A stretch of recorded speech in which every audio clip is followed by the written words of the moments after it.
Welcome back, everyone. At a time when people in Ukraine desperately need help, a Savannah church and a local hospital are answering the call. Here's how they're paying it forward. Well, I always knew that I was going to do something to help other people. I just didn't know in what capacity until I became a nurse. Critical care nurse Nolan Hennessee cares for patients suffering from stroke and neurological related illnesses at St. Joseph's Hospital in Savannah. In early March, seeing images of war in Ukraine, her spirit told her she had to help. Just like everybody else around the world, I'm just absolutely heartbroken. And, as nurses and caregivers, I think that's just part of who we are, to want to step in and help. She has done humanitarian mission work in Zimbabwe, so Angela was ready when her church put together a trip. The church that I go to is Compassion, and we are very intentional about doing missions. Angela and her husband Nolan, who also works at St. Joseph's, were teamed together to take their expertise to Poland. Mission Services at St. Joseph's gave a resounding yes. Look at the hundreds of pounds of medical supplies the hospital donated and the boxes created by Compassion Christian Church. It was pretty awesome to be at home to pick up the medical supplies. Some of it was just for day-to-day care, and some of it was for trauma. And we know trauma, we know what that means. It means these supplies were meant to be taken to a war zone, and I've never had to do that in my life. Work schedules rearranged, they boarded a flight. The job ahead weighed heavy on their hearts and minds.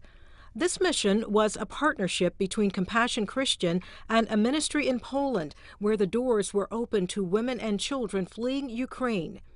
They helped provide a safe place, food, clothing, and some medical care, but could not ease the longing for their missing sons, husbands, and fathers.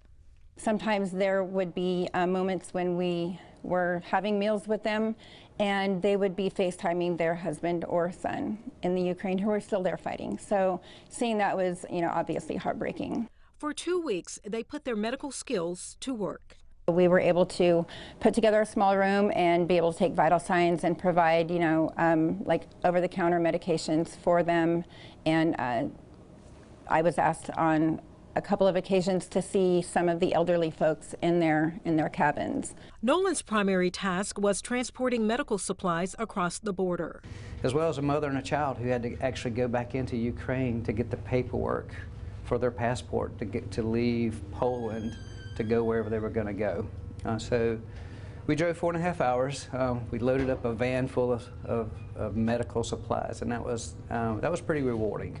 To really see it happen, to get there, there's miles and miles and miles of trucks stacked up at the border, and we didn't know what to do, so we just zoomed on by them. Nolan tells me he waited at the border and watched as the driver drove across to deliver the medical supplies. It was pretty awesome, in a terrible situation, to watch our medical supplies being put into the hands of folks that really need them. Easter weekend offered a break from all the trauma. There are 500 eggs with candy inside them. We had the opportunity to share Easter with them, and we were able to provide the candy and the eggs and do an Easter egg hunt with the kids, and just seeing them having, in this bleak, really dark time, having moments of happiness. Their innocent lives changed forever. Back home in Savannah, the Hennessees are feeling thankful to be in a position to pay it forward. It's just to help people, to relieve pain, to bring some kind of light in the midst of their illness or their pain. So for me, paying it forward is, just making myself available. The gift of humanity, sealed with a caring kiss.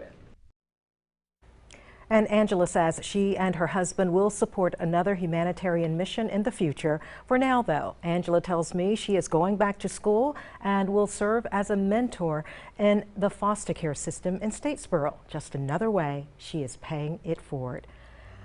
If you know someone making a difference, we want to tell their story. Send us your nominations at wsav.com/payingitforward.